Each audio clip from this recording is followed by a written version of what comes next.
This recording is by Mark Smith of Simpsonville, South Carolina.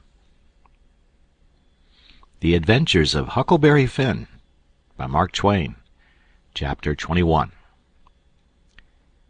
It was after sun-up now, but we went right on and didn't tie up. The king and the duke turned out by and by, looking pretty rusty, but after they jumped overboard and took a swim, it chippered them up a good deal.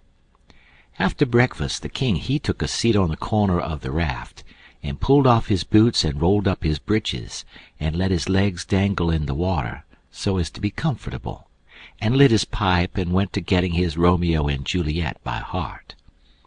When he had got it pretty good, him and the duke begun to practice it together. The duke had to learn him over and over again how to say every speech, and he made him sigh and put his hand on his heart, and after a while he said he'd done it pretty well. Only, he says, you mustn't bellow out Romeo that way, like a bull. You must say it soft and sweet and languishy. So, Romeo. That is the idea. For Juliet's a dear, sweet, mere child of a girl, you know, and she doesn't bray like a jackass. Well, next they got out a couple of long swords that the duke made out of oak laths, and begun to practice the sword fight. The duke called himself Richard III, and the way they laid on and pranced around the raft was grand to see. But by and by the king tripped and fell overboard, and after that they took a rest, and had a talk about all kinds of adventures they'd had in other times along the river. After dinner the duke says, "Well, Capet, we'll want to make this a first-class show, you know, so I guess we'll add a little more to it. We want a little something to answer encores with, anyway." "What's encores, Bilgewater?" The duke told him, and then says, "I'll answer by doing the Highland fling or the sailor's hornpipe, and you, well, let me see. Oh, I've got it. You could do Hamlet's soliloquy." "Hamlet's which?" "Hamlet's soliloquy, you know, the most celebrated thing in Shakespeare. Ah, it's sublime, sublime. Always fetches the house. I haven't got it in the book. I've only got one volume. But I reckon I can piece it out from memory. I'll just walk up and down a minute and see if I can call it back from Recollection's vaults." So he went to marching up and down, thinking, and frowning horrible every now and then. Then he would hoist up his eyebrows. Next he would squeeze his hand on his forehead and stagger back and kind of moan. Next he would sigh, and next he'd let on to drop a tear. It was beautiful to see him. By and by he got it. He told us to give attention. Then he strikes a most noble attitude, with one leg shoved forwards and his arms stretched away up, and his head tilted back, looking up at the sky. And then he begins to rip and rave and grit his teeth. And after that, all through his speech, he howled and spread around and swelled up his chest, and just knocked the spots out of any acting ever I see before. This is the speech. I learned it easy enough while he was learning it to the king. "To be or not to be, that is the bare bodkin. That makes calamity of so long life. For who would fardels bear, till Birnam wood do come to Dunsinane, but that the fear of something after death murders the innocent sleep, great nature's second course, and makes us rather sling the arrows of outrageous fortune than fly to others that we know not of. There's the respect must give us pause. Wake, Duncan, with thy knocking. I would thou couldst. For who would bear the whips and scorns of time, the oppressor's wrong, and proud man's contumely, the law's delay, and the quietus which his pangs might take, in the dead waste and middle of the night, when churchyards yawn, in customary suits of solemn black, but that the undiscovered country from whose bourne no traveller returns, breathes forth contagion on the world, and thus the native hue of resolution, like the poor cat in the adage, is sicklied over with care, and all the clouds that lowered o'er our housetops, with this regard their currents turn awry, and lose the name of action. 'Tis a consummation devoutly to be wished. But soft you, the fair Ophelia, Ope not thy ponderous and marble jaws, but get thee to a nunnery. Go!" Well, the old man he liked that speech, and he mighty soon got it so he could do it first rate. It seemed like he was just born for it, and when he had his hand in and was excited, it was perfectly lovely the way he would rip and tear and rear up behind when he was getting it off. The first chance we got, the Duke he had some show bills printed, and after that, for 2 or 3 days as we floated along, the raft was a most uncommon lively place, for there weren't nothing but sword fighting and rehearsing, as the Duke called it, going on all the time. One morning, when we were pretty well down the state of Arkansas, we came in sight of a little one-horse town in a big bend, so we tied up about 3/4 of a mile above it, in the mouth of a crick which was shut in like a tunnel by the cypress trees, and all of us but Jim took the canoe and went down there to see if there was any chance in that place for our show. We struck it mighty lucky. There was going to be a circus there that afternoon, and the country people was already beginning to come in all kinds of old shackly wagons and on horses. The circus would leave before night, so our show would have a pretty good chance. The Duke he hired the courthouse, and we went around and stuck up our bills. They read like this: "Shakespearean Revival. Wonderful attraction. For one night only. The world-renowned tragedians David Garrick the Younger, of Drury Lane Theatre, London, and Edmund Kean the Elder, of the Royal Haymarket Theatre, Whitechapel, Pudding Lane, Piccadilly, London, and the Royal Continental Theatres in their sublime Shakespearean spectacle entitled The Balcony Scene in Romeo and Juliet. Romeo, played by Mr. Garrick. Juliet, played by Mr. Kean. Assisted by the whole strength of the company. New costumes, new scenes, new appointments. Also the thrilling, masterly, and blood-curdling broadsword conflict in Richard III. Richard III, played by Mr. Garrett. Richmond, played by Mr. Kean. Also, by special request, Hamlet's immortal soliloquy, by the illustrious Kean, done by him 300 consecutive nights in Paris, for one night only, on account of imperative European engagements.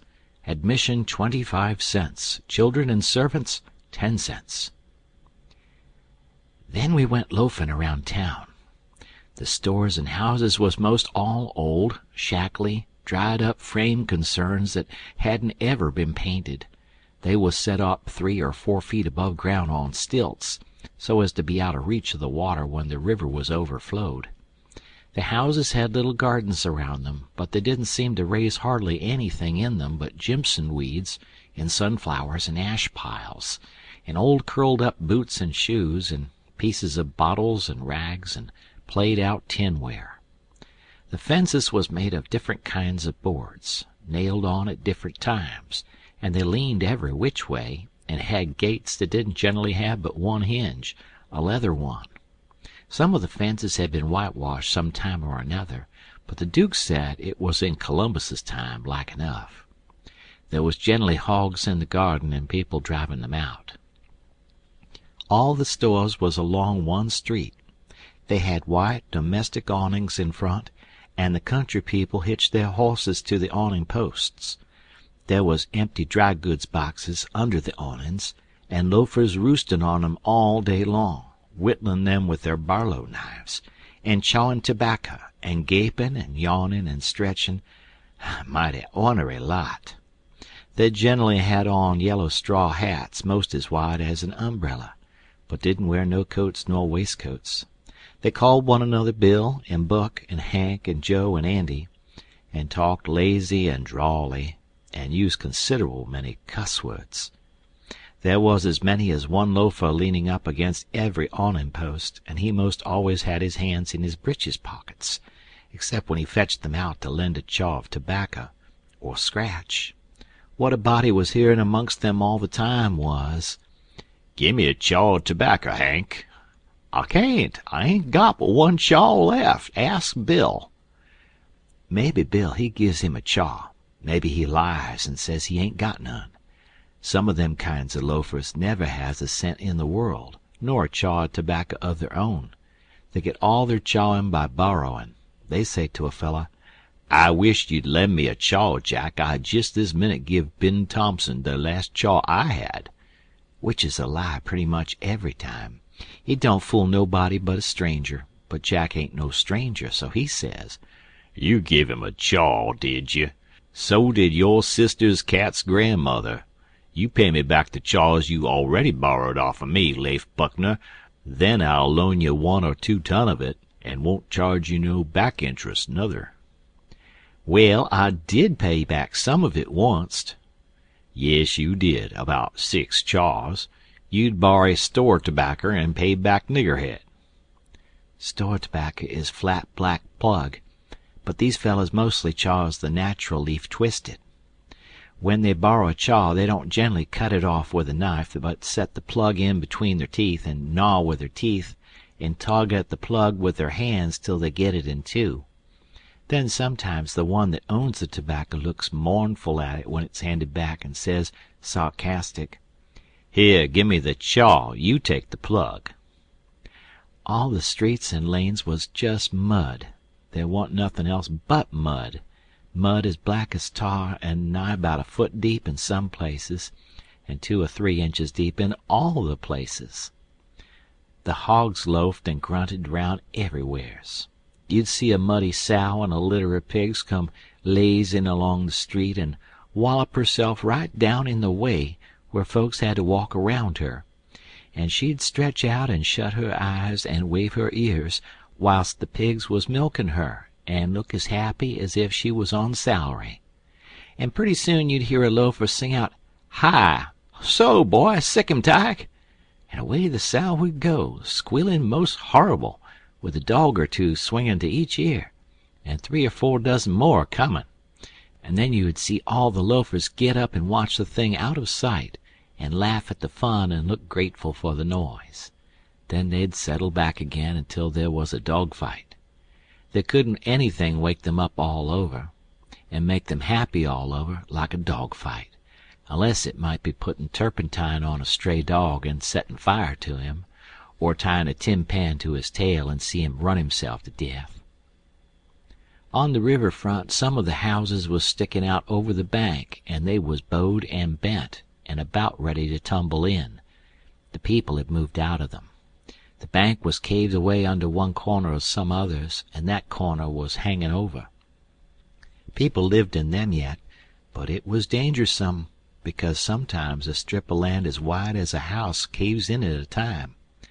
Sometimes a belt of land a quarter of a mile deep will start in and cave along till it all caves into the river in one summer. Such a town as that has to be always moving back and back and back, because the river's always gnawing at it. The nearer it got to noon that day, the thicker and thicker was the wagons and horses in the streets, and more coming all the time. Families fetched their dinners with them from the country, and eat them in the wagons. There was considerable whiskey drinking going on, and I seen 3 fights.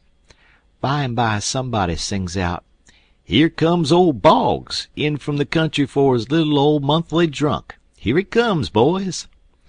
All the loafers looked glad. I reckon they was used to having fun out of Boggs. One of them says, "Wonder who's a-goin' to chaw up this time. If he'd a chawed up all the men he's been a-goin' to chaw up in the last 20 year, he'd have a considerable reputation now." 'Nother one says, "I wished old Boggs had threatened me, 'cause then I'd know I warn't gwine to die for 1,000 year." Boggs comes a-tearin' along on his horse, whoopin' and yellin' like an Injun, and singin' out, "Clear the track there! I'm on the warpath, and the path of coffins is a-goin' to raise." He was drunk, and weaving about in his saddle. He was over 50 year old, and had a very red face. Everybody yelled at him and laughed at him and sassed him, and he sassed back, and said he'd attend to them and lay them out in their regular turns. But he couldn't wait now, because he'd come to town to kill old Colonel Sherburne, and his motto was, "Meat first and spoon vittles to top off on." He see me and rode up and says, "Where'd you come from, boy? You prepared to die?" Then he rode on.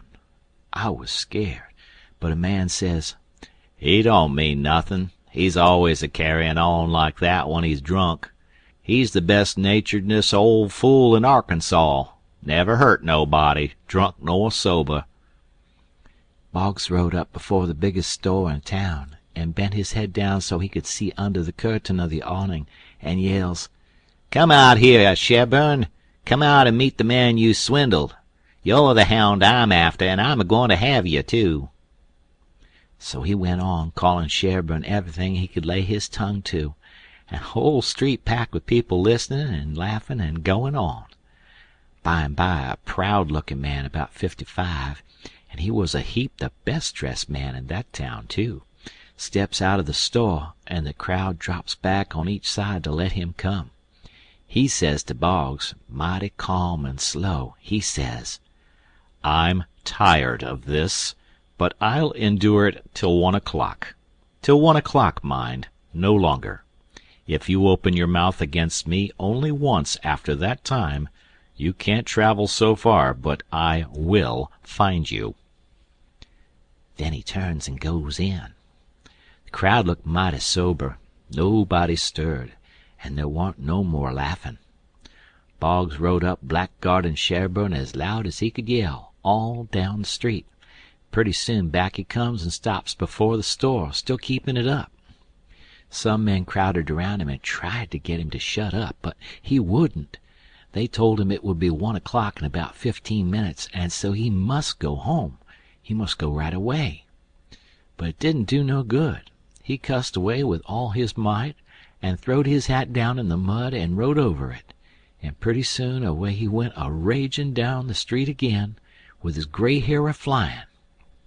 Everybody that could get a chance at him tried their best to coax him off of his horse so they could lock him up and get him sober, but it warn't no use. Up the street he would tear again, and give Sherburne another cussin'. By and by somebody says, "Go for his daughter, quick, go for his daughter. Sometimes he'll listen to her. If anybody can persuade him, she can." So somebody started on a run. I walked down street a ways and stopped. In about 5 or 10 minutes here comes Boggs again, but not on his horse.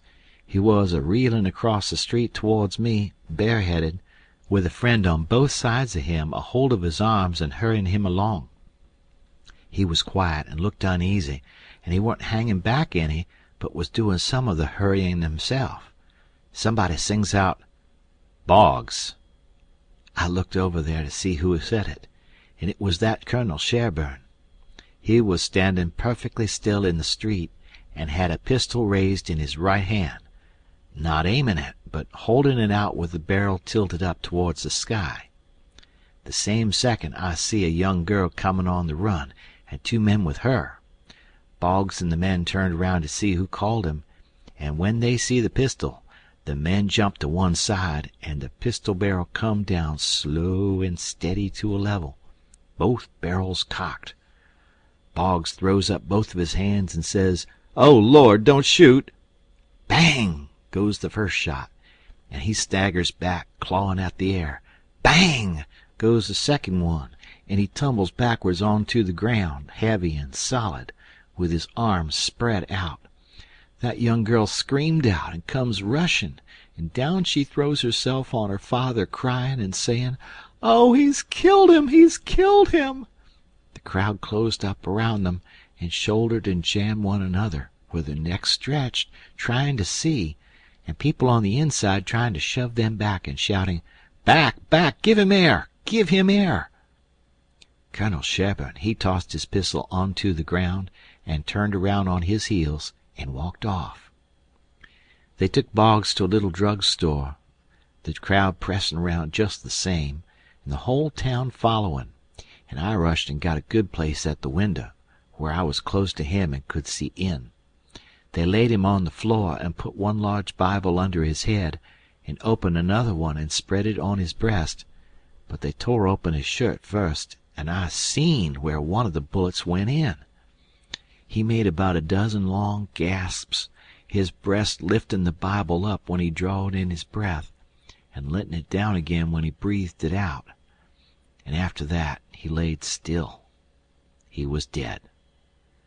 Then they pulled his daughter away from him, screaming and crying, and took her off. She was 'bout 16, very sweet and gentle looking, but awful pale and scared. Well, pretty soon the whole town was there, squirming and scrooging and pushing and shoving to get at the window and have a look. But people that had the places wouldn't give them up, and folks behind them was saying all the time, "Say now, you've looked enough, you fellas. 'Tain't right and 'tain't fair for you to stay there all the time, never give nobody a chance. Other folks has their rights as well as you." There was considerable jawing back, so I slid out, thinking maybe there was going to be trouble. The streets was full, and everybody was excited. Everybody that seen the shooting was telling how it happened, and there was a big crowd packed around each one of these fellows, stretching their necks and listening.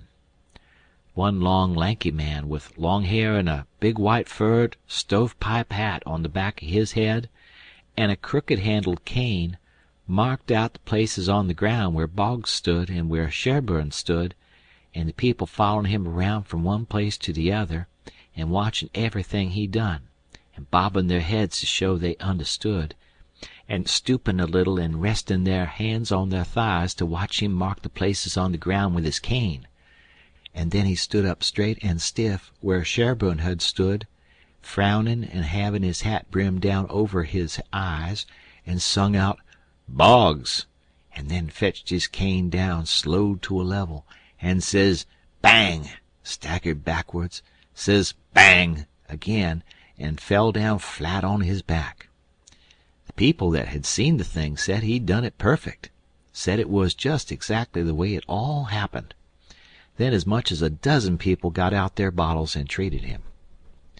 Well, by and by somebody said Sherburne ought to be lynched. In about a minute everybody was saying it, so away they went, mad and yelling, and snatching down every clothesline they come to do the hanging with. End of the chapter. Chapter 22. They swarmed up towards Sherburne's house, a-whooping and raging like Injuns, and everything had to clear the way or get run over and tromped to mush, and it was awful to see. Children was heeling it ahead of the mob, screaming and trying to get out of the way, and every window along the road was full of women's heads, and there was nigger boys in every tree, and bucks and wenches looking over every fence, and as soon as the mob would get nearly to them they would break and scattle back out of reach. Lots of the women and girls was crying and taking on, scared most to death. They swarmed up in front of Sherburne's palings as thick as they could jam together, and you couldn't hear yourself think for the noise. It was a little 20-foot yard. Some sung out, "Tear down the fence! Tear down the fence!"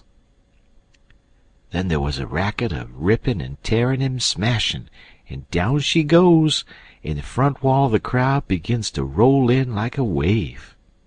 Just then Sherburne steps out onto the roof of his little front porch, with a double-barreled gun in his hand, and takes his stand, perfectly calm and deliberate, not saying a word.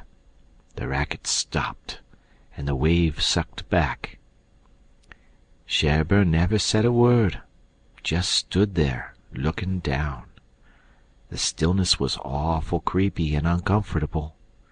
Sherburne run his eyes slow along the crowd, and wherever it struck the people tried a little to outgaze him, but they couldn't. They dropped their eyes and looked sneaky. Then pretty soon Sherburne sort of laughed, not the pleasant kind, but the kind that makes you feel like when you are eating bread that's got sand in it. Then he says, slow and scornful, "The idea of you lynching anybody. It's amusing. The idea of you thinking you had pluck enough to lynch a man. Because you're brave enough to tar and feather poor friendless cast-out women that come along here, did that make you think you had grit enough to lay your hands on a man? Why, a man's safe in the hands of 10,000 of your kind. as long as it's daytime and you're not behind him. Do I know you? I know you clear through. Was born and raised in the South, and I've lived in the North, so I know the average all around. The average man's a coward. In the North he lets anybody walk over him that wants to, and goes home and prays for a humble spirit to bear it. In the South one man all by himself has stopped a stage full of men in the daytime and robbed the lot. Your newspapers call you a brave people so much that you think you are braver than any other people, whereas you're just as brave and no braver. Why don't your juries hang murderers? Because they're afraid the man's friends will shoot them in the back, in the dark, and it's just what they would do. So they always acquit, and then a man goes in the night, with 100 masked cowards at his back, and lynches the rascal. Your mistake is that you didn't bring a man with you. That's one mistake, and the other is that you didn't come in the dark and fetch your masks. You brought part of a man, Buck Harkness there, and if you hadn't had him to start you, you'd have taken it out in blowing. You didn't want to come. The average man don't like trouble and danger. You don't like trouble and danger. But if only half a man, like Buck Harkness there, shouts, "Lynch him! Lynch him!" you're afraid to back down, afraid you'll be found out to be what you are, cowards.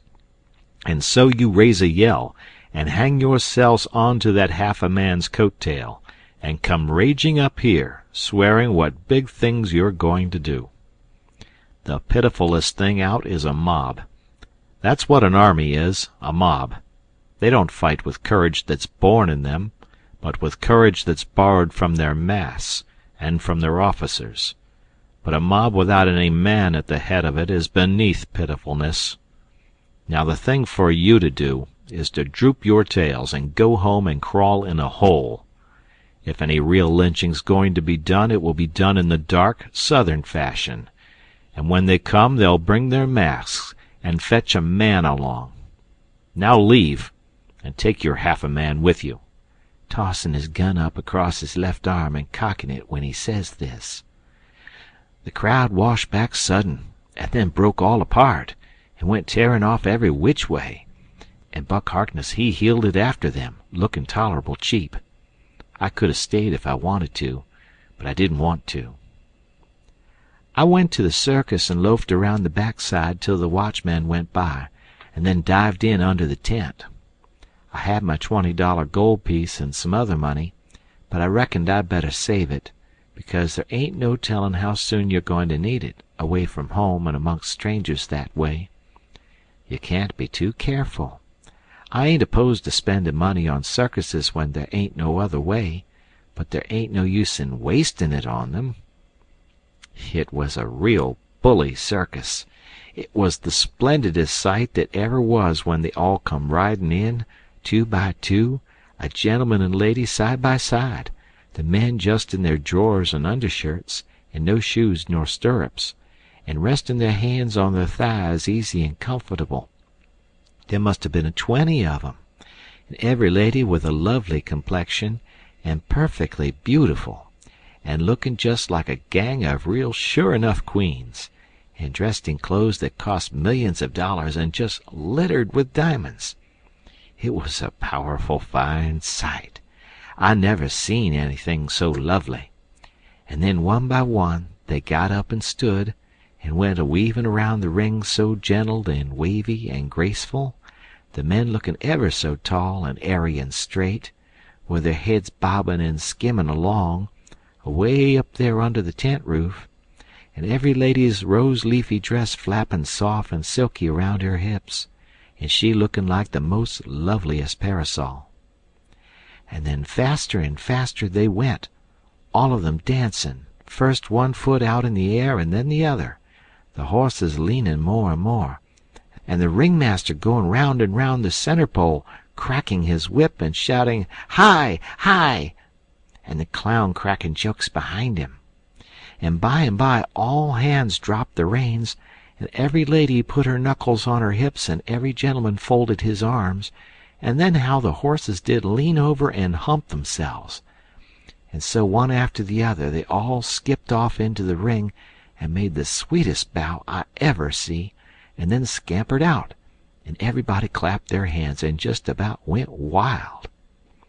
Well, all through the circus they done the most astonishing things, and all the time that clown carried on so it most killed the people. The ringmaster could never say a word to him, but he was back at him quick as a wink with the funniest things a body ever said, and how he ever could think of so many of them, and so sudden and so pat, was what I couldn't no way understand. Why, I couldn't have thought of them in a year. And by, a drunk man tried to get into the ring, said he wanted to ride, said he could ride as well as anybody that ever was. They argued and tried to keep him out, but he wouldn't listen, and the whole show come to a standstill. Then the people begun to holler at him and make fun of him, and that made him mad, and he begun to rip and tear. So that stirred up the people, and a lot of men began to pile down off of the benches and swarm towards the ring, saying, "Knock him down! Throw him out!" And one or two women begun to scream. So then the ringmaster he made a little speech, and said he hoped there wouldn't be no disturbance, and if the man would promise he wouldn't make no more trouble, he would let him ride if he thought he could stay on the horse. So everybody laughed, said all right, and the man got on.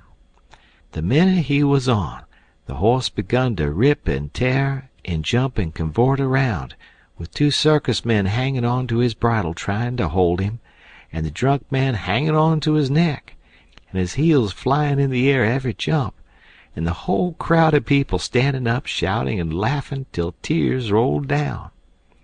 And at last, sure enough, all the circus men could do, the horse broke loose, and away he went like the very nation, round and round the ring, with that sot laying down on him and hanging to his neck, with first one leg hanging most to the ground on one side, and then the other one on the other side, and the people just crazy.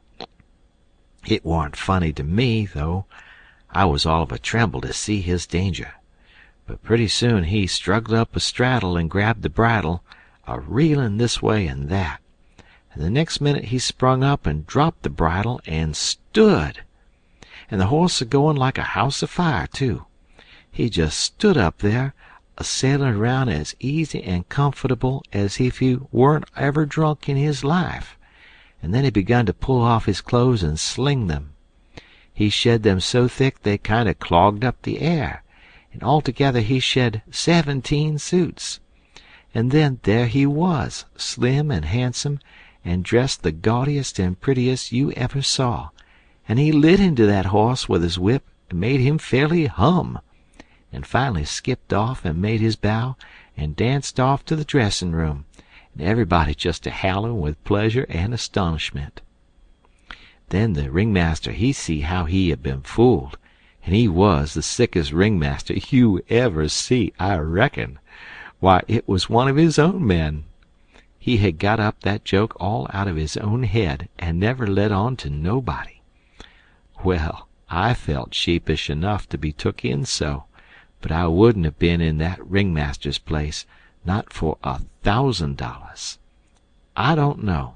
There may be bullier circuses than what that one was, but I never struck them yet. Anyways, it was plenty good enough for me, and wherever I run across it, it can have all of my custom every time.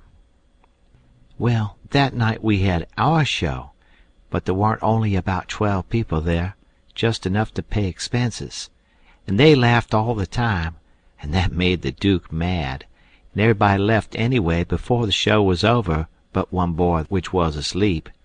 So the Duke said these Arkansas lunkheads couldn't come up to Shakespeare. What they wanted was low comedy, and maybe something rather worse than low comedy, he reckoned. He said he could size their style.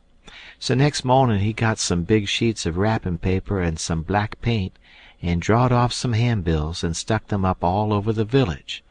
The bills said, "At the courthouse, for 3 nights only," the world-renowned tragedians David Garrick the Younger and Edmund Kean the Elder, of the London and Continental theaters, in their thrilling tragedy of The King's Camelopard, or The Royal Nonsuch. Admission 50 cents. Then at the bottom was the biggest line of all, which said, Ladies and children not admitted.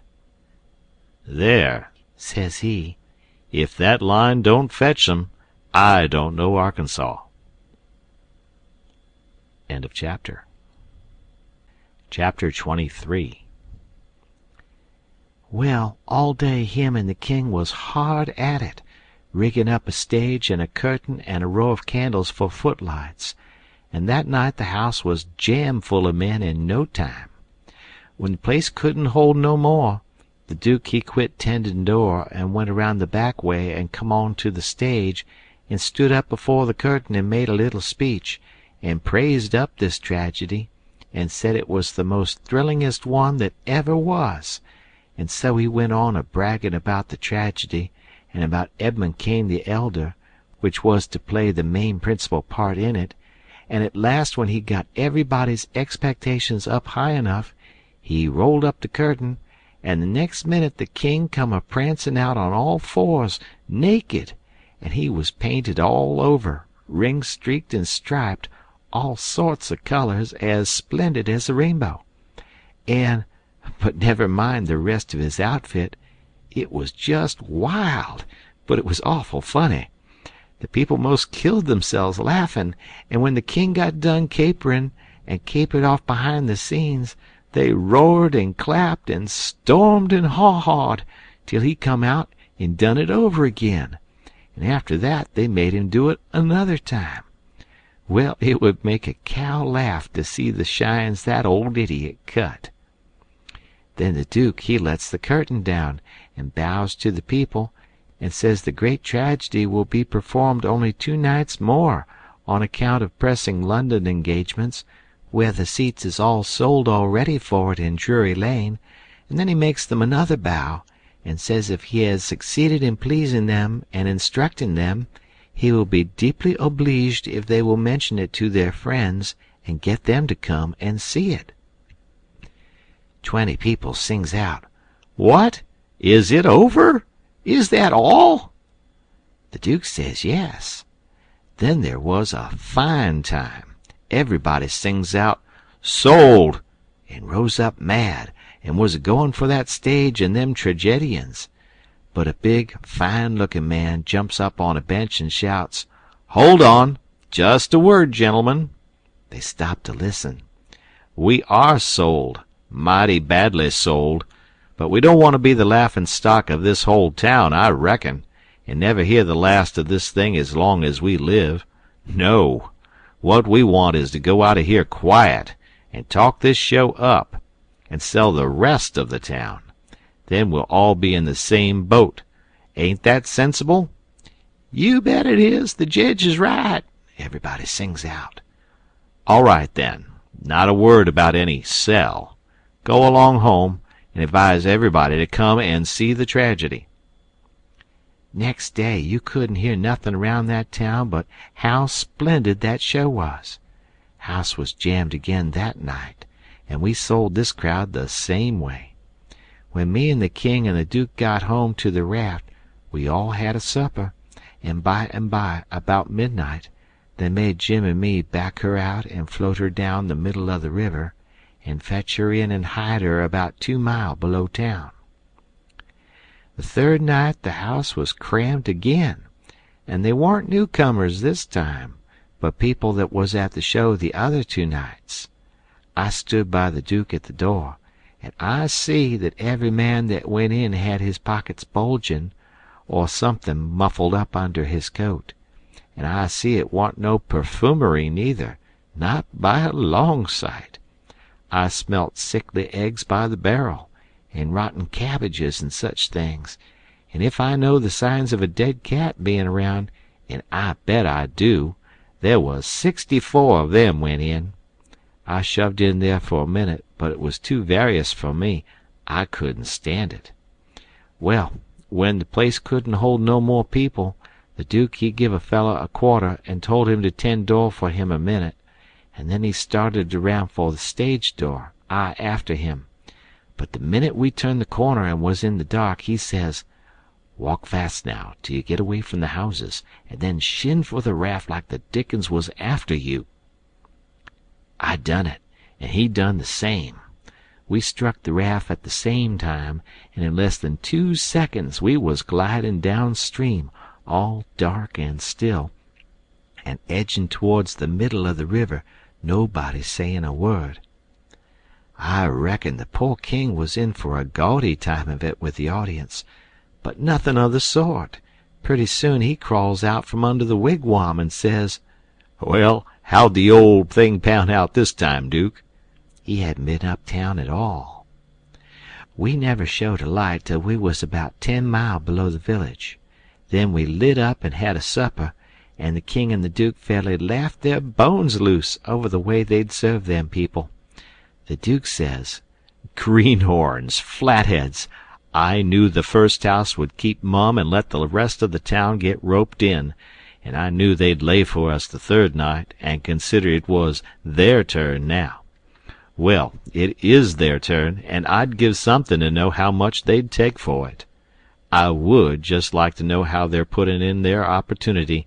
They can turn it into a picnic if they want to. They brought plenty provisions.' Them rapscallions took in $465 in that 3 nights. I never see money hauled in by the wagon load like that before. By and by, when they was asleep and snoring, Jim says, 'Don't it surprise you the way dem kings carries on, Huck?' 'No,' I says, 'it don't.' 'Why don't it, Huck?' 'Well, it don't, because it's in the breed. I reckon they're all alike.' 'But, Huck, these kings of ourn is regular rapscallions. That's jest what they is. They's regular rapscallions.' 'Well, that's what I'm a-sayin'. All kings is mostly rapscallions as fur as I can make out.' 'Is that so?' 'You read about them once, you'll see. Look at Henry VIII. This'n's a Sunday school superintendent to him.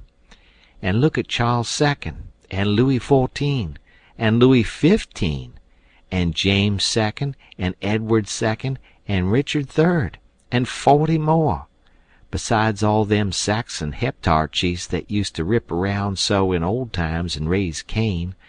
My, you ought to seen old Henry VIII when he was in bloom. He was a blossom. He used to marry a new wife every day and chop off her head next morning, and he would do it just as indifferent as if he were ordering up eggs. 'Fetch up Nell Gwynn,' he says. They fetch her up. Next morning, 'Chop off her head,' and they chop it off. 'Fetch up Jane Shore,' he says, and up she comes. Next morning, 'Chop off her head,' and they chop it off. 'Ring up Fair Rosamund.' Fair Rosamund answers the bell. Next morning, 'Chop off her head,' and he made every one of them tell a tale every night, and he kept that up till he had hogged 1,001 tales that way, and then he put them all in a book, and called it Domesday Book, which was a good name and stated the case. You don't know kings, Jim, but I know them, and this old rip of ourn is one of the cleanest I've struck in history. Well, Henry, he takes a notion he wants to get up some trouble with his country. How does he go at it? Give notice? Give the country a show? No. All of a sudden he heaves all the tea in Boston Harbor overboard and whacks out a Declaration of Independence and dares them to come on. That was his style. He never give anybody a chance. He had suspicions of his father, the Duke of Wellington. Well, what did he do?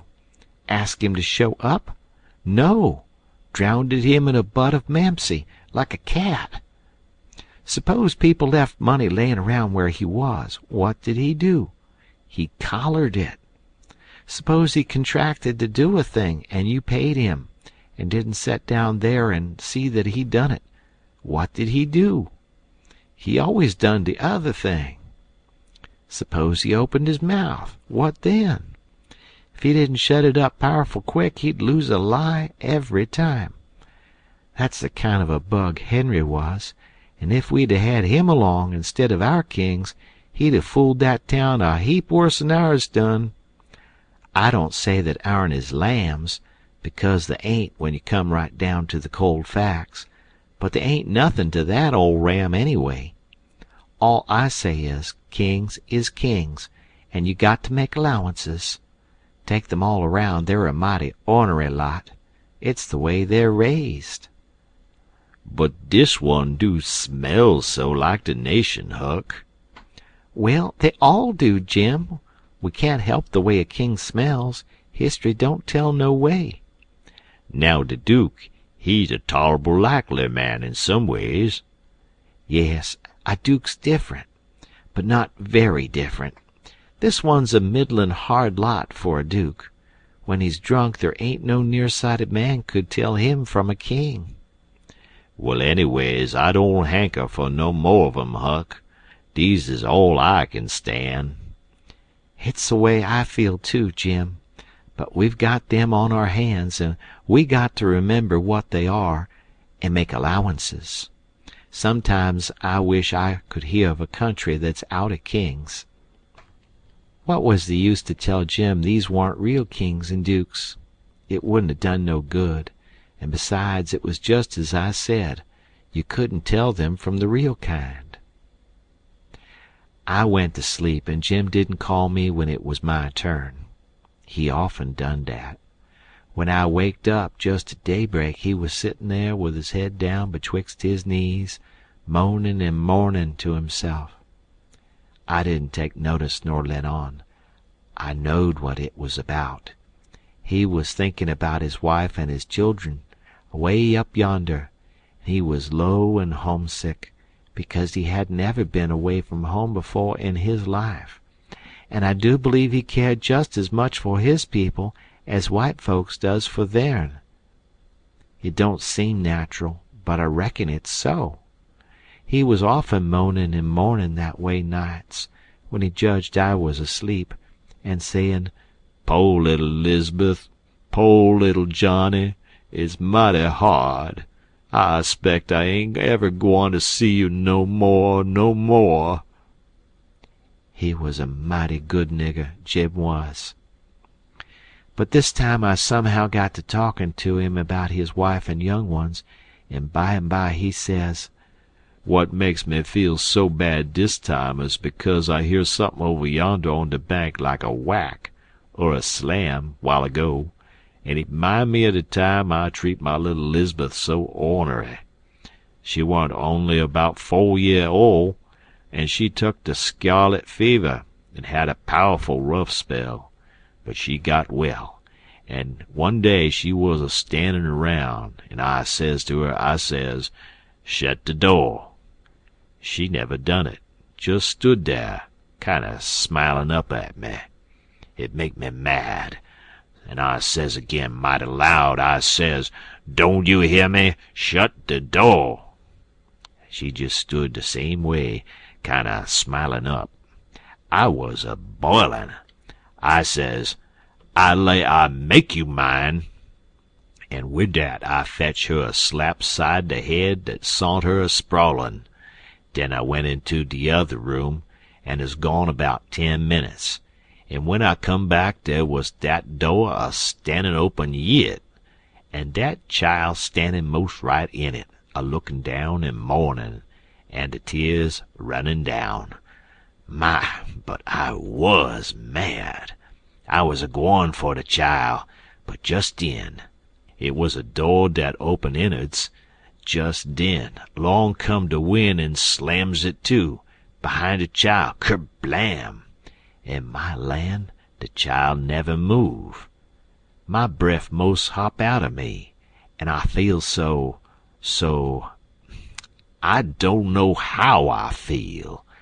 I crope out all a tremblin', and crope around and open de door easy and slow, and poke my head in behind de child, soft and still, and all of a sudden I says, pow! Just as loud as I could yell. She never budge. Oh, Huck, I bust out a-cryin' and grab her up in my arms and say, "Oh, the po' little thing, the Lord God Almighty forgive po' old Jim, 'cause he's never gwineter forgive hisself as long as he's alive." Oh, she was plumb deef and dumb, Huck, plumb deef and dumb, and I been a-treatin' her so. End of chapter. Chapter 24. Next day, towards night, we laid up under a little willow towhead out in the middle, where there was a village on each side of the river, and the Duke and the King begun to lay out a plan for working them towns. Jim he spoke to the Duke, and said he hoped it wouldn't take but a few hours, because it got mighty heavy and tiresome to him when he had to lay all day in the wigwam tied with a rope. You see, when we left him all alone we had to tie him, because if anybody happened on to him all by himself and not tied, it wouldn't look much like he was a runaway nigger, you know. So the Duke said it was kind of hard to have to lay roped all day, and he'd cipher out some way to get around it. He was uncommon bright, the Duke was, and he soon struck it. He dressed Jim up in King Lear's outfit. It was a long curtain calico gown, and a white horsehair wig and whiskers, and then he took his theater paint and painted Jim's face and hands and ears and neck all over a dead, dull, solid blue, like a man that's been drownded 9 days. Blamed if he wasn't the horriblest-looking outrage I ever see. Then the Duke took and wrote out a sign on a shingle so, "Sick Arab, but harmless when not out of his head." And he nailed that shingle to a lath and stood the lath up 4 or 5 foot in front of the wigwam.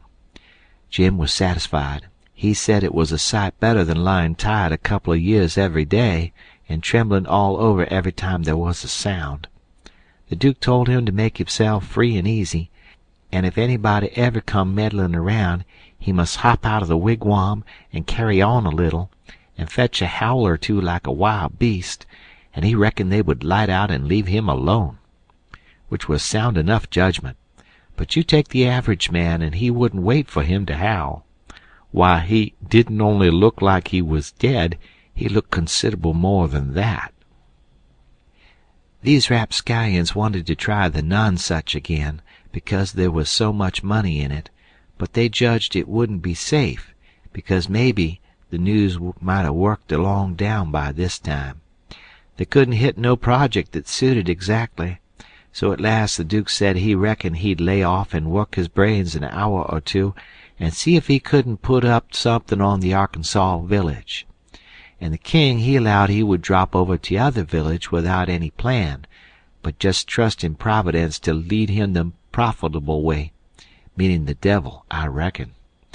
We had all bought store clothes where we stopped last, and now the King put his'n on, and he told me to put mine on. I done it, of course. The King's duds was all black, and he did look real swell and starchy. I never knowed how clothes could change a body before. Why, before, he looked like the orneryest old rip that ever was, but now, when he'd take off his new white beaver and make a bow and do a smile, he looked that grand and good and pious that you'd say he had walked right out of the ark, and maybe was old Leviticus himself. Jim cleaned up the canoe, and I got my paddle ready. There was a big steamboat layin' over the shore way up under the point, about 3 mile above the town. Been there a couple of hours takin' on freight. Says the King, "Seein' how I'm dressed, I reckon maybe I better arrive down from St. Louis or Cincinnati or some other big place. Go for the steamboat, Huckleberry. We'll come down to the village on her." I didn't have to be ordered twice to go and take a steamboat ride. I fetched the shore a half a mile above the village, and then went scooting along the bluff bank in the easy water. Pretty soon we come to a nice, innocent-looking young country Jake sitting on a log swabbing the sweat off of his face, for it was powerful warm weather, and he had a couple of big carpet-bags by him. "Run her nose inshore," says the king. I done it. "Where you bound for, young man?" "For the steamboat goin' to Orleans." "Get aboard," says the king. "Hold on a minute. My servant'll help you with them bags. Jump out and help the gentleman, Adolphus." Meaning me, I see. I done so, and then we all three started on again. The young chap was mighty thankful, saying it was tough work toting his baggage such weather. He asked the king where he was going, and the king told him he'd come down the river and landed at the other village this morning, and now he was going up a few mile to see an old friend on a farm up there. The young feller says, "When I first see you, I says to myself, it's Mr. Wilkes, sure, and he come mighty near gettin' here in time. But then I says, no, I reckon it ain't him, or else he wouldn't be paddlin' up the river. You ain't him, are you?" "No, my name's Blodgett. Alexander Blodgett. Reverend Alexander Blodgett, I suppose I must say, as I'm one of the Lord's poor servants. But still I'd just as able to be sorry for Mr. Wilkes for not arriving in time, all the same, if he's missed anything by it, which I hope he hasn't." "Well, he don't miss any property by it, because he'll get that all right. But he's missed seeing his brother Peter die, which he mayn't mind. Nobody can tell as to that. But his brother would have give anything in this world to see him before he died. Never talked about nothing else all these 3 weeks. Hadn't seen him since they was boys together, and hadn't ever seen his brother William at all. That's the deef and dumb one. William ain't more than 30 or 35. Peter and George were the only ones that come out here. George was the married brother. Him and his wife both died last year. Harvey and William's the only ones that's left now, and, as I was saying, they haven't got here in time." "Did anybody send 'em word?" "Oh, yes, about a month or 2 ago, when Peter was first took. Because Peter said then that he sort of felt like he weren't going to get well this time. You see, he was pretty old, and George's girls were too young to be much company for him, except Mary Jane, the red-headed one. And so he was kind of lonesome after George and his wife died, and didn't seem to care much to live. He most desperately wanted to see Harvey, and William too, for that matter, because he was one of them kind that can't bear to make a will. He left a letter behind for Harvey, and said he'd told in it where his money was hid, and how he wanted the rest of the property divided up so George's girls would be all right, for George didn't leave nothing. And that letter was all they could get him to put a pen to." "Why do you reckon Harvey don't come? Where does he live?" "Oh, he lives in England, Sheffield, preaches there. Hasn't ever been in this country. He hadn't had any too much time. And besides, he mightn't have got the letter at all, you know." Too bad he couldn't have lived to see his brothers, poor soul. You going to Orleans, you say?" "Yes, but that ain't only a part of it. I'm going in a ship next Wednesday for Rio Janeiro, where my uncle is." "It's a pretty long journey, but it'll be lovely. Wished I was a-goin'. Is Mary Jane the oldest? How old is the others?" "Mary Jane's 19, Susan's 15, and Joanna's about 14. That's the one that gives herself to good works and has a hare-lip." "Poor things, to be left alone in the cold world so." "Well, they could be worse off. Old Peter had friends, and they ain't going to let them come to no harm. There's Hobson, the Baptist preacher, and Deacon Lot Hovey, and Ben Rucker, and Abner Shackelford, and Levi Bell, the lawyer, and Dr. Robinson and their wives, and the widow Bartley, and, well, there's a lot of them, but these are the ones that Peter was thickest with and used to write about sometimes when he wrote home. So Harvey'll know where to look for friends when he gets here." Well, the old man went on asking questions till he just fairly emptied that young fellow. blamed if he didn't inquire about everybody and everything in that blessed town, and all about the Wilkses, and about Peter's business, which was a tanner, and about George's, which was a carpenter, and about Harvey's, which was a dissentering minister, and so on and so on. Then he says, "What did you want to walk all the way up to the steamboat for?" "Because she's a big Orleans boat, and I was afeard she mightn't stop there. When they're deep they won't stop for a hail. A Cincinnati boat will, but this is a St. Louis one." "Was Peter Wilkes well off?" "Oh, yes, pretty well off. He had houses and land, and it's reckoned he left 3 or 4 thousand in cash hid up somewheres." "When did you say he died?"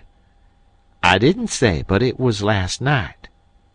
"Funeral tomorrow, likely." "Yes, about the middle of the day." "Well, it's all terrible sad, but we've all got to go one time or another. So what we want to do is to be prepared. Then we're all right." "Yes, sir, it's the best way. Ma used to always say that." "When we struck the boat she was about done loadin', and pretty soon she got off. The king never said nothin' about goin' aboard, so I lost my ride after all. When the boat was gone the king made me paddle up another mile to a lonesome place, and then he got ashore and says, "Now hustle back right off, and fetch the Duke up here and the new carpet-bags, and if he's gone over to the other side, go over there and git him, and tell him to get hisself up regardless. Shove along now." I could see what he was up to, but I never said nothin', of course. When I got back with the Duke we hid the canoe, and then they set down on a log, and the king told him everything, just like the young feller had said it, every last word of it. And all the time he was a-doin' it he tried to talk like an Englishman, and he done it pretty well, too, for a slouch. I can't imitate him, and so I ain't a-goin' to try to. But he really done it pretty good. Then he says, "How are you on the deef and dumb, Bilgewater?" The Duke said, leave him alone for that. Said he had played a deef and dumb person on the histrionic boards. So then they waited for a steamboat. About the middle of the afternoon a couple of little boats come along, but they didn't come from high enough up the river. But at last there was a big one, and they hailed her. She sent out her yawl, and we went aboard, and she was from Cincinnati, and when they found we only wanted to go 4 or 5 mile they was booming mad, and gave us a cussin', and said they wouldn't land us. But the king was calm. He says, "If gentlemen can afford to pay $1 a mile apiece to be took on and put off in a yawl, a steamboat can afford to carry 'em, can't it?" So they softened down and said it was all right, and when we got to the village they yawled us ashore. About 2 dozen men flocked down when they see the yawl a-comin', and when the king says, "Can any of you gentlemen tell me where Mr. Peter Wilkes lives?" they give a glance at one another, and nodded their heads as much as to say, "What did I tell you?" Then one of them says, kind of soft and gentle, "I'm sorry, sir, but the best we can do is to tell you where he did live yesterday evening." Sudden as winking, the ornery old creature went on to smash, and fell up against the man, and put his chin on his shoulder, and cried down his back, and says, "Alas, alas, our poor brother, gone, and we never got to see him. Oh, it's too hard." Then he turns around blubbering, and makes a lot of idiotic signs to the Duke on his hands, and blamed if he didn't drop a carpet-bag and bust out a-crying. If they warn't the beatin'est lot, them 2 frauds, that ever I struck. Well, the men gathered round and sympathized with them, and said all sorts of kind things to them, and carried their carpet-bags up the hill for them, and let them lean on them and cry, and told the king all about his brother's last moments, and the king he told it all over again on his hands to the Duke, and both of them took on about that dead tanner like they'd lost the 12 disciples. Well, if ever I struck anything like it, I'm a nigger. It was enough to make a body ashamed of the human race. End of chapter. Chapter 25. The news was all over town in 2 minutes, and you could see the people tearing down on the run from every which way, some of them putting on their coats as they come. Pretty soon we was in the middle of a crowd, and the noise of the tramping was like a soldier march. The windows and dooryards was full, and every minute somebody would say over a fence, "Is it them?" And somebody trotting along with the gang would answer back and say, "You bet it is." When we got to the house, the street in front of it was packed, and the 3 girls was standing in the door. Mary Jane was red-headed, but that don't make no difference. She was most awful beautiful, and her face and her eyes were all lit up like glory. She was so glad her uncles was come. The king he spread his arms, and Mary Jane she jumped for them, and the hare-lip jumped for the duke, and there they had it.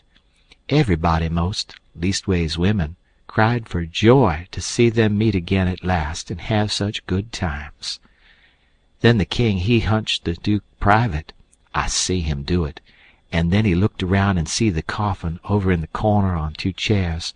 So then him and the duke, with a hand across each other's shoulder and t'other hand to the eyes, walked slow and solemn over there, everybody dropping back to give them room, and all the talk and noise stopping, people saying shh, and all the men taking their hats off and drooping their heads, so you could have heard a pin fall.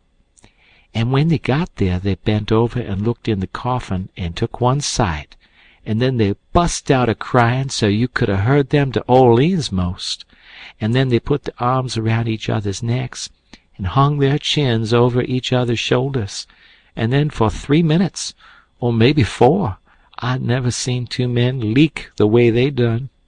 And mind you, everybody was doing the same, and the place was that damp I never see anything like it. Then one of them got on one side of the coffin, and the other on the other side, and they kneeled down and rested their foreheads on the coffin, and let on to pray all to themselves. Well, when it come to that, it worked the crowd like you never see anything like it, and everybody broke down and went to sobbing right out loud. The poor girls, too, and every woman, nearly, went up to the girls without saying a word and kissed them solemn on the forehead, and then put their hand on their head and looked up towards the sky with the tears running down, and then busted out and went off sobbing and swabbing, and give the next woman a show. I never see anything so disgusting. Well, by and by the king he gets up and comes forward a little, and works himself up and slobbers out a speech all full of tears and flapdoodle about its being a sore trial for him and his poor brother to lose the diseased, and to miss seeing diseased alive after the long journey of 4,000 mile. But it's a trial that's sweetened and sanctified to us by this dear sympathy and these holy tears, and so he thanks them out of his heart and out of his brother's heart, because out of their mouths they can't, words being too weak and cold, and all that sort of rot and slush, till it was just sickening. And then he blubbers out a pious goody-goody amen, and turns himself loose and goes to crying fit to bust. And the minute the words were out of his mouth, somebody over in the crowd struck up the doxologer, and everybody joined in with all their might, and it just warmed you up and made you feel as good as church letting out. Music is a good thing, and after all that soul butter and hogwash I never see it freshen up things so, and sound so honest and bully. Then the king begins to work his jaw again, and says how him and his nieces would be glad if a few of the main principal friends of the family would take supper here with them this evening, and help set up with the ashes of the diseased, and says if his poor brother layin' yonder could speak, he knows who he would name, for they was names that was very dear to him, and mentioned often in his letters, and so he will name the same, to wit, as follows, viz., Reverend Mr. Hobson, and Deacon Lot Hovey, and Mr. Ben Rucker, and Abner Shackleford, and Levi Bell, and Dr. Robinson, and their wives, and the widow Bartley. Reverend Hobson and Dr. Robinson was down to the end of the town a-huntin' together. That is, I mean the doctor was shippin' a sick man to t'other world, and the preacher was p'intin' him right. Lawyer Bell was away up to Louisville on business, but the rest was on hand, and so they all come and shook hands with the king, and thanked him and talked to him, and then they shook hands with the Duke and didn't say nothin', but just kept a-smilin' and bobbing their heads like a passel of sapheads, while he made all sorts of signs with his hands and said, "Goo, goo, goo, goo, goo," all the time like a baby that can't talk. So the king he blattered along, and managed to inquire about pretty much everybody and dog in town by his name, and mentioned all sorts of little things that happened one time or another in the town, or to George's family, or to Peter.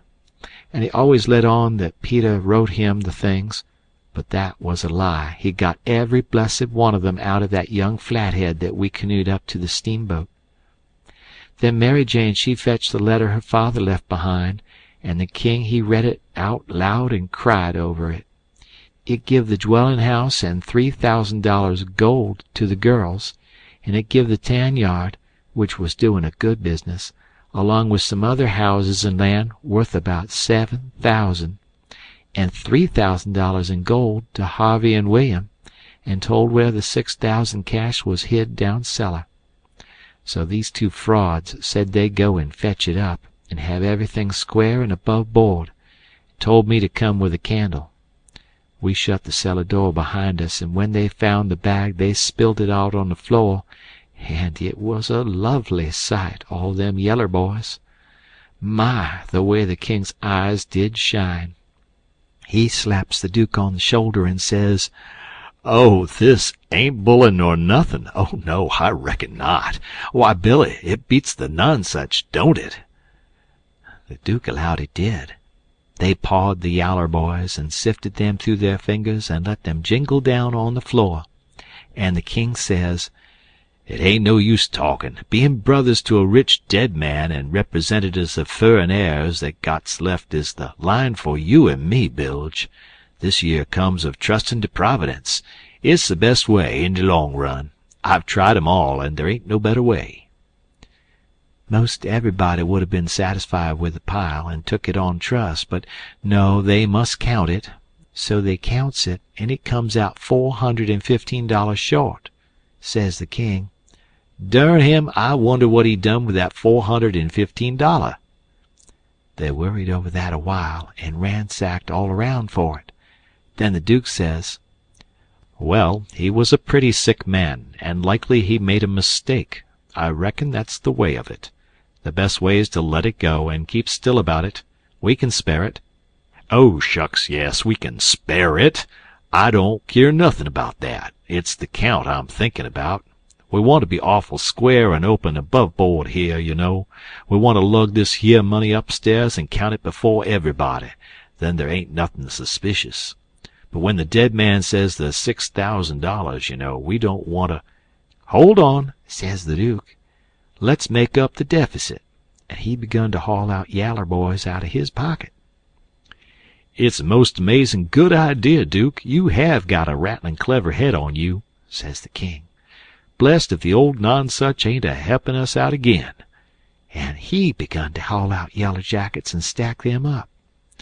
It most busted them, but they made up the $6,000 clean and clear. "Say," says the Duke, "I've got another idea. Let's go upstairs and count this money and then take and give it to the girls." "Good land, Duke, let me hug you. It's the most dazzlin' idea 'at ever a man struck. You have certainly got the most astonishin' head I ever see. Oh, this is the boss dodge. There ain't no mistake about it. Let 'em fetch along their suspicions now if they want to. This'll lay 'em out." When we got upstairs, everybody gathered around the table, and the king he counted it and stacked it up, $300 in a pile, 20 elegant little piles. Everybody looked hungry at it, and licked their chops. Then they raked it into the bag again, and I see the king begin to swell himself up for another speech.